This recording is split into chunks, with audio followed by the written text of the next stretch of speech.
Comment est-ce que tu comptes t'y prendre pour faire progresser cette idée de décroissance aussi bien pour la gauche que pour la droite? Alors, on me pose souvent la question du capitalisme, et qui est un peu la même finalement. On dit, bah, vous faites comment? C'est quoi votre position? Et ce que je réponds parfois, c'est vous prenez une forêt, l'écologiste veut la préserver, la protéger, le capitaliste veut l'exploiter. C'est ça la grosse différence à la base. Alors, le sujet de décroissance, on peut en débattre des heures. Euh, En fait, c'est un sujet difficile parce que c'est quoi la croissance? La croissance de quoi? Et on est déjà, comme écolo rebelle, depuis des années, occupé à remettre en question la manière dont on compte la croissance. C'est un indicateur du PIB qui fait qu'aujourd'hui on décide en France ou dans le monde s'il y a croissance ou pas. Il n'a aucun sens. Euh, et donc quand on me dit est-ce que vous êtes décroissante? Oui, dans l'esprit philosophique de la décroissance et de ce que j'en lis, je le suis.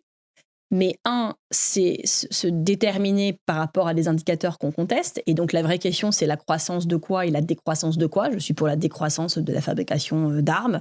Je suis pour la croissance de l'agriculture biologique. Voilà. Donc je ne suis pas pour la décroissance de tout. Et deuxièmement, je pense que ce mot décroissance peut être un obstacle pour certaines personnes. C'est-à-dire que quand vous arrivez dans des territoires très populaires où il y a une grande partie de la population qui relève de l'aide alimentaire, par exemple, si vous allez les voir en disant décroissance, ou comme l'a dit le président Emmanuel Macron, c'est la fin de l'abondance, lui, il va dire l'abondance de quoi? Et moi, je ne peux pas avoir moins, en fait, c'est pas possible. Et je suis d'accord avec ça. Et donc, je pense qu'il faut qu'on fasse attention quand on parle d'écologie populaire, à manier bien les concepts et à faire attention à comment on les explique, que le ressenti des personnes qu'on a à convaincre soit pas contraire à ce qu'on voulait dire au début. Et évidemment, quand on parle de décroissance, on parle de sobriété choisie et non pas subie. Beaucoup trop la subissent aujourd'hui. On parle aussi en fait de prospérité. Ça, la vraie question derrière, de partage des richesses. Et on a un vrai sujet des milliardaires aujourd'hui. Le rapport d'Oxfam qui est sorti là en début de semaine montre bien que sur les deux tiers de la richesse créée depuis le début du Covid a été captée par 1% de la population. C'est ça le sujet. Donc, philosophiquement, la décroissance, oui. Je suis très alignée avec les personnes qui la portent, avec ce qu'ils ont pu produire, avec leur état d'esprit et ce qu'ils en disent. Mais voilà, et surtout, il faut qu'on explique aux gens c'est quoi la société sans croissance. Et notamment, comment marche la protection sociale sans croissance. On parle beaucoup aujourd'hui des retraites, on va parler du chômage, de l'assurance chômage, de l'assurance maladie. C'est des systèmes de protection sociale qui ont été conçus par le Conseil national de la résistance après la guerre, dans un monde à l'époque dont on pensait que la croissance serait infinie et tout le temps. Et donc, les croissances, PIB, tac, tac, tac, emploi, paf, contribution, ça alimente la caisse, ça alimente les gens. Et ça tournait comme ça. Dans un monde sans croissance, il faut repenser aussi la solidarité. Donc moi, je pense que décroissance peut être synonyme de plus de prospérité. C'est comme ça qu'on recherche à la fin, plus que l'argent, la prospérité. Mais que ça nécessite de se projeter vraiment sur tous les pans de la société et sur comment on fait concrètement. Et alors du coup, la question supplémentaire, complémentaire, comment est-ce qu'on rend cette décroissance désirable? Donc tu parles d'expliquer ce que ça implique, mais j'ai pas l'impression que ce soit compréhensible facilement. Ce serait quoi la façon la plus simple de l'expliquer, de parler quand on parle de prospérité? En fait, on parle de quoi? Est-ce qu'on parle d'un indicateur différent, d'un bien-être plutôt que d'un PIB? Qu'est-ce qu'on met là-dedans?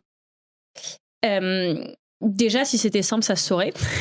et l'écologie, c'est à la fois très simple, mais c'est aussi dans la mise en œuvre concrète de la complexité. C'est pour ça qu'on est là. Ce que je peux vous dire, c'est que beaucoup, on nous a dit « Ah, mais ils veulent la société sans croissance, ils sont utopistes. » Mais la société sans croissance, elle est là, déjà. Ce qui est pire, c'est comme pour le nucléaire. Quand ils disent ouais, mais ils veulent sortir le nucléaire, nous on est contre. Bah oui, mais en fait, de fait, ton truc ne marche pas. Donc comment on fait? On attend dans 50 ans d'être vraiment dans l'impasse. On construit toute notre politique énergétique sur un EPR dont on sait qu'il ne marchera pas. Et donc on se met en échec pour dans 30 ans, je vous l'annonce. Sur la croissance, c'est pareil. Les gens disent non, mais nous on est pour, on est contre. Mais à la fin, on ne te demande pas d'être pour ou contre. Elle n'est plus là. Elle ne reviendra pas. Et nos ressources naturelles qui l'ont alimentée de manière insatiable, elles ne sont plus là non plus. Donc, comment on fait? Donc, vous voyez, on n'est pas dans un truc d'utopie. De toute manière, que les gens soient d'accord ou pas, nous arrivons, nous entrons dans un monde sans croissance. La question de la prospérité, du coup, est plus importante, tu l'as dit.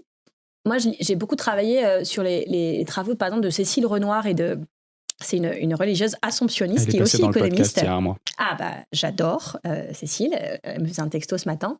Et ils ont travaillé sur le facteur 12. Ouais.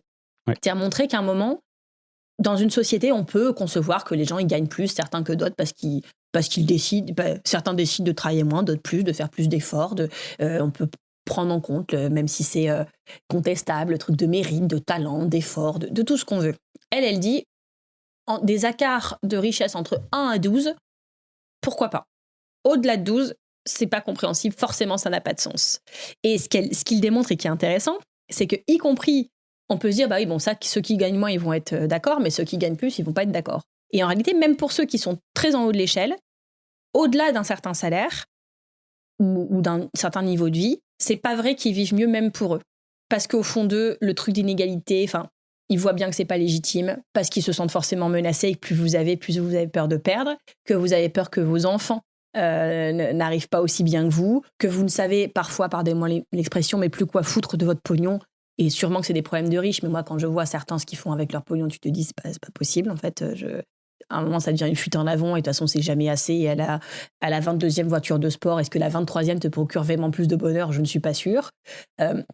Et puis en plus, cet argent qu'on a au bout d'un certain temps est très, très climaticide. Ça, on le sait dans les loisirs des ultra-riches et des super yachts et tout ça. Aussi. C'est ça. Mais donc, du coup, vous voyez, ce que je veux vous montrer, c'est que objectivement, on a tous intérêt à une société qui soit plus égalitaire, parce que la justice permet aussi le vivre ensemble, des règles qui soient acceptées par tous. Et moi, j'ai beaucoup lu le Léviathan, vous savez, ils ne sont debout que parce que nous sommes à genoux.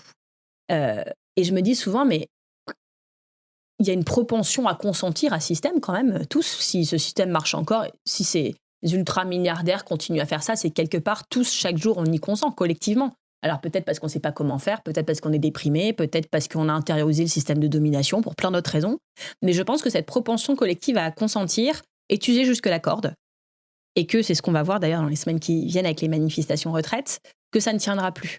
Et que, y compris dans l'intérêt des plus riches, on doit repenser cette redistribution, ce partage des richesses, un monde plus juste et qui serait, puisque justice sociale et environnementale sont intimement liées, du coup meilleur pour le climat et donc à la fin pour notre survie à tous. Je sais bien que les très très riches construisent des super bunkers pour qu'au moment de l'effondrement, ils aient leur bunker de luxe autosuffisant.